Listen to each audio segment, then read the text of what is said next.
Um estudo recente revelou que grande parte das pessoas desistem das promessas que fazem no ano novo a partir do dia 19 de janeiro. Outras pessoas continuam adiando seus planos e dizem que o ano só começa depois do feriado de carnaval. A grande maioria esquece de simplesmente ser realista e colocar as coisas da forma como tem que ser. Acabam colocando metas muito altas para a realidade em que estão e acabam desistindo assim tão facilmente.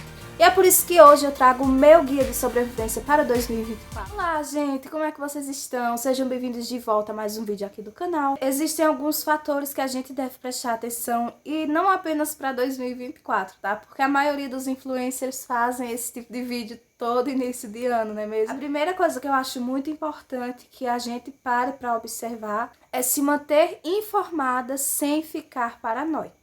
Se você nasceu antes dos anos 2000, ou seja, lá para os anos 90, assim como eu, ali finzinho dos anos 90, mas aí vem os anos 80, os anos 70, já percebeu que o mundo anda um pouquinho esquisito.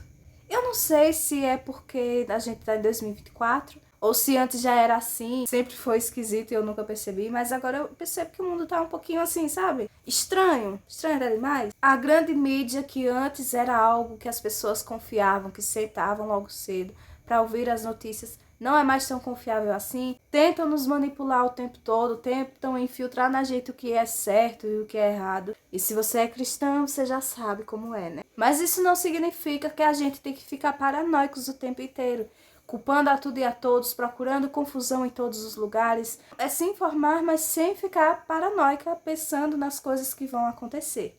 Eu já falei em um vídeo anterior, não é mesmo? Não é sobre se preocupar, é sobre se precaver. Então o negócio é informada sim, paranoica nunca, hein, gente? E vale bons streams para assistir. Um que eu gosto bastante é o da Brasil Paralelo. É algo que eu já namoro faz tempo assinar essa plataforma. E que em breve, eu tô só esperando o precinho certo aparecer para eu conseguir fazer essa assinatura. O segundo passo para um 2024 incrível é estar mais próximo das pessoas que você ama.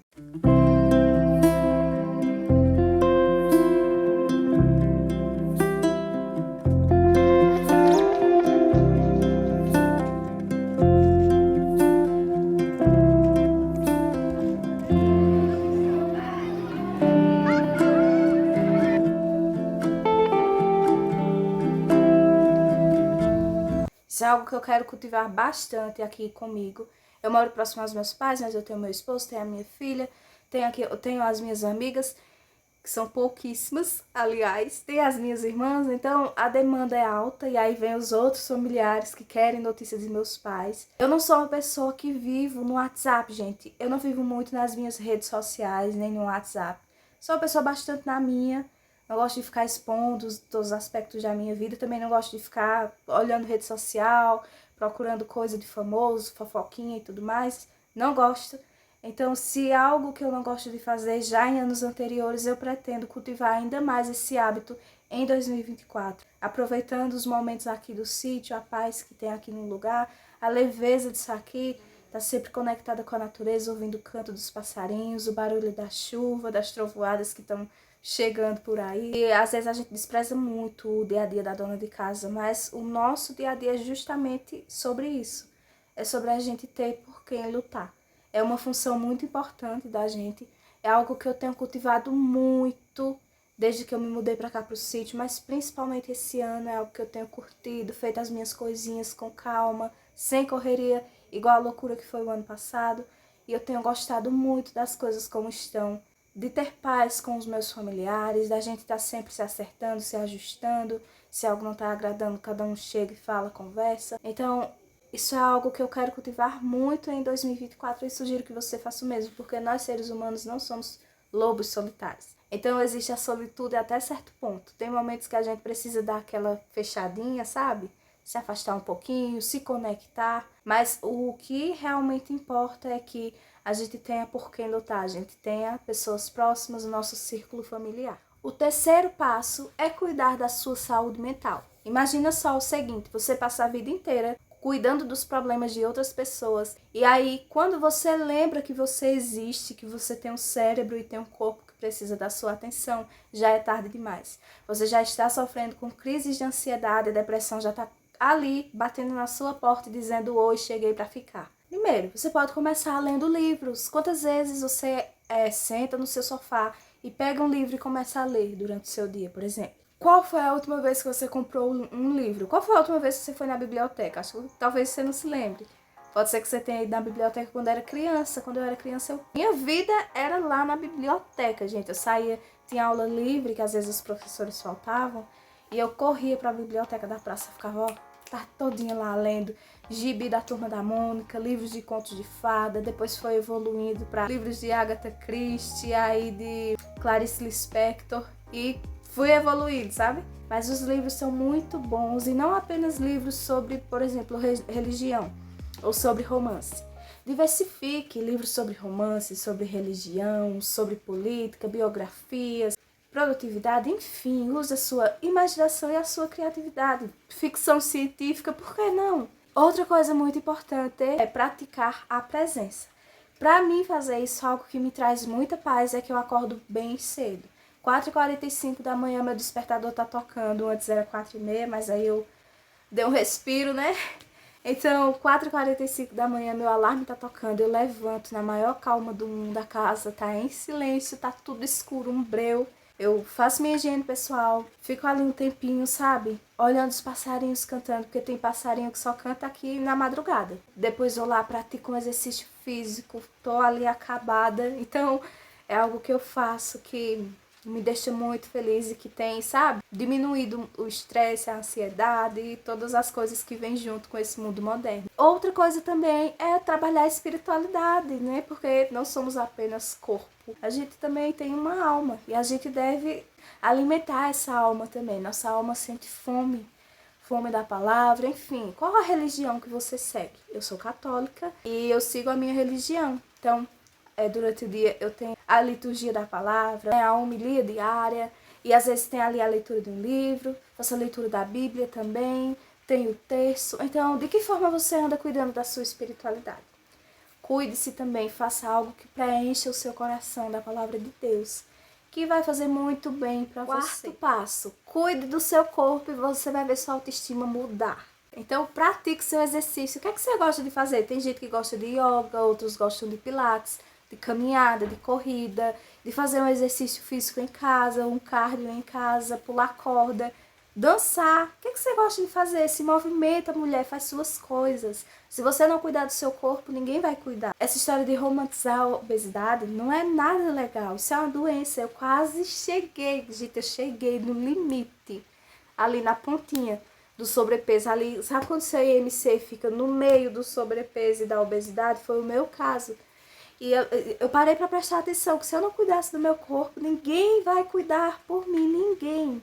Ninguém vai se levantar por mim e fazer um exercício físico, ninguém vai cuidar da minha alimentação. Sou eu que tenho que fazer, eu sou uma mulher adulta, mãe de família, casada. Se eu não fizer, quem é que vai fazer? Tenha uma alimentação saudável. É uma chatice, né, falar sobre isso. Mas a alimentação saudável não significa simplesmente parar de comer coisas que você gosta. Eu como meu chocolate, eu como aqueles wafer que são os meus favoritos. Eu bebo Danone, todinho. Então, para tudo existe hora e um momento. E eu tenho amado esse cuidado que eu tenho tido comigo mesma, com o meu corpo, com a minha saúde, com a minha alimentação, ver o meu peso diminuindo, ver minhas roupas folgadas. Sabe o que é você ir numa loja e chegar lá, você procurar números de roupa 48, porque as suas 44 não dão mais? É muito triste, gente. Então, cuidar do corpo, eu acho que é algo que alimenta a nossa mente também, que faz bem para nossa alma, que faz bem pra gente, que a gente se sente bem, se sente leve, se sente mais feliz, não apenas por estar com o corpo mais bonito, mas por perceber que está tendo a capacidade de mudar. Essa é a melhor parte, de você olhar para os seus exercícios, para a sua rotina sendo estabelecida e ter orgulho, por mais que sejam 10 minutos de exercício, mas você está ali fazendo. Então, não tem preço, gente, é algo simplesmente sensacional. Essa dica eu tenho dado em outros vídeos aqui do canal, mas que faz parte do meu guia de sobrevivência também, que é: pense na possibilidade de montar um pequeno estoque na sua casa de comida. Já pensou se falta energia na sua casa por mais de uma semana e você não tiver nada lá, nem um copo d'água para beber? Quando a gente fala de estocar, o povo diz, lá vem o radical, pensando no apocalipse, pensando no fim. Mas não é assim não, gente. Lá em Alphaville, vocês lembram do que aconteceu há pouco tempo atrás, né? Caiu lá aquela substância tóxica dentro do rio e o que foi que aconteceu? O pessoal ficou sem água. Se acontece isso com você, ficar sem água potável para beber. Aí o que acontece? A maioria das pessoas que estão adormecidas, que não tem nenhum copo d'água guardado em casa, corre para os supermercados, acaba tudo, vira uma confusão, tem que ir para outra cidade comprar, aquela agonia. Se a gente se precaver dentro de casa, não sofre quando essas coisas acontecem. Gente, eu moro no sítio, né? Minha vida toda eu sempre morei no sítio. Já teve momentos da gente ficar aqui uma semana sem energia. Outra coisa, quando eu era criancinha, lá dos 3, 4 anos de idade, na minha casa não tinha energia elétrica. Não, gente. Ó, veio chegar. Meu Deus, acho que eu já tinha 5 anos quando chegou a energia elétrica na minha casa. Televisão na minha casa, meu Deus do céu. E aí, Patrícia, como é que fazia com geladeira? Gente, não tinha geladeira aqui na minha casa quando eu era criança. Não tinha. A minha mãe fazia técnicas de conservação, conservação da carne, conservação dos alimentos. Então, a gente comia a comida gostosa, nunca adoecemos com disenteria, gente. Sabe o que é uma criança na extrema pobreza e nunca adoecer de disenteria? Pois era, gente. Por quê? Porque minha mãe tinha todo o cuidado, toda uma preparação. Tô eu aqui para dizer para vocês, então tome cuidado, armazenem alguns alimentos não perecíveis, toma cuidado aí, prepara uma conserva, aprenda a preparar uma conserva, aprende a desidratar uma carne, minha mãe desidratava carne pra gente. Faça aí uma diluição de produtos de limpeza, enfim, se reinvente, pesquise, porque eu tenho pesquisado muito, eu tenho pedido muitas informações para minha mãe e pro meu pai, o que era que eles faziam naquela época que não tinha fogão. Como era que fazia para acender um fogo se não tinha isqueiro na época, não tinha fósforo na época? O que era que fazia? Tudo isso eles vão me ensinando, eu vou aprendendo, passando para frente. Porque se um dia eu chegar a precisar, é um conhecimento que eu tenho. A gente deixa se perder. Aí falecem os avós, falecem aí o pessoal da família e ninguém mais sabe de nada, de como fazer nada. Por quê? Porque ninguém preservou. Será que vai dar para gravar assim, chuveiro? A próxima dica do meu guia de sobrevivência, que eu não sei nem mais em que número eu parei, mas é sobre você ter dinheiro físico em casa. O pessoal não quer mais saber de dinheiro físico, né? Tô só de olho em você. Mas se você tiver uma necessidade, uma precisão, ou se você deixa seu dinheiro apenas em um banco e ele dá pepino. Aconteceu comigo de eu precisar utilizar a minha reserva financeira e ela estava num determinado banco e eu precisei sacar e não consegui. Aí eu fiquei mais de 2 dias sem conseguir sacar o valor da reserva. E eu tinha que resolver o problema da emergência e resolver o problema do banco. Tá bom pra vocês? Mas aí eu tirei minha reserva de lá. Não tá na minha casa, mas tá em um local mais seguro. Mas aí você pode precisar. Vai que ocorra aí uma tempestade ou um apagão na sua cidade. Principalmente no sul do país, né? Que é onde chove tanto, onde tudo é muito imprevisível. Então pode ser que você realmente precise ter um valor físico aí com você. A gente tem que se reinventar.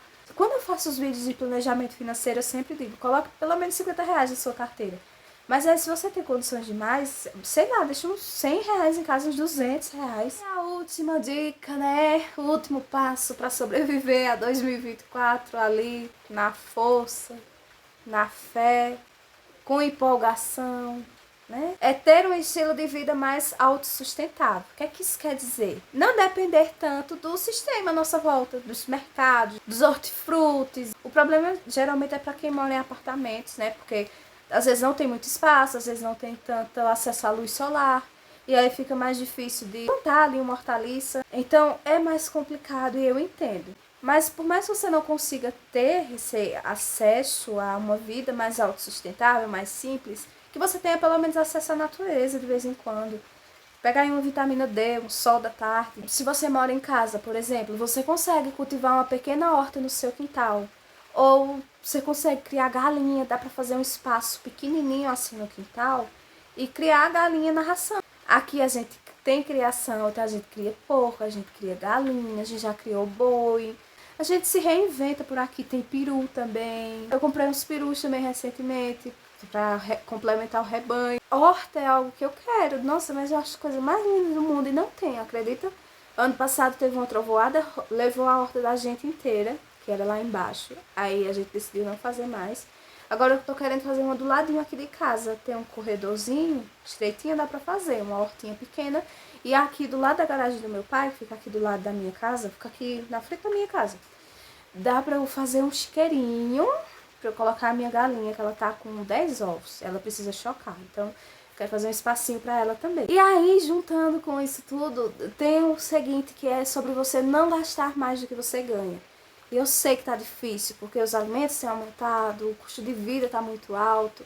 Mas, por favor, tente se adequar, tente ter um estilo de vida mais enxugado ainda do que o que você já tem.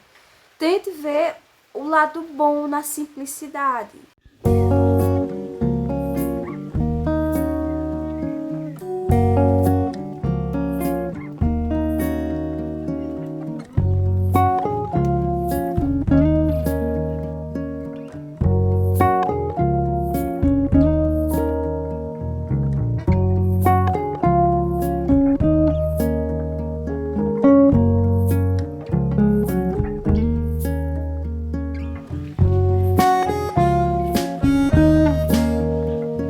Às vezes a gente precisa se acostumar com determinadas coisas ou cortar algumas coisas de nossa vida para ter acesso a outras futuramente. Então é um esforço consciente que a gente faz visando um futuro melhor, visando algo melhor para nossa família, para os nossos filhos. E se você tem mais alguma dica para falar aqui para as mulheres que estão nos assistindo, para os rapazes que às vezes chegam por aqui, assistem os vídeos também, deixa aqui abaixo nos comentários, porque eu tenho certeza que o pessoal vai amar essa interação. E eu gostaria muito de agradecer pela visualização de cada um de vocês. Se você não é inscrito aqui do canal, aproveita, se inscreve. Aqui eu falo sobre economia doméstica, finanças, trago planejamento financeiro e ideias de planejamento financeiro. E busco falar sobre uma vida mais autossustentável, um dia a dia mais simples. Então, se inscreve aqui nesse canal para você não perder nenhuma novidade. E eu vou me despedindo por aqui com esse barulhinho de chuva, ó. Fiquem com Deus e até o próximo vídeo. Tchau, tchau!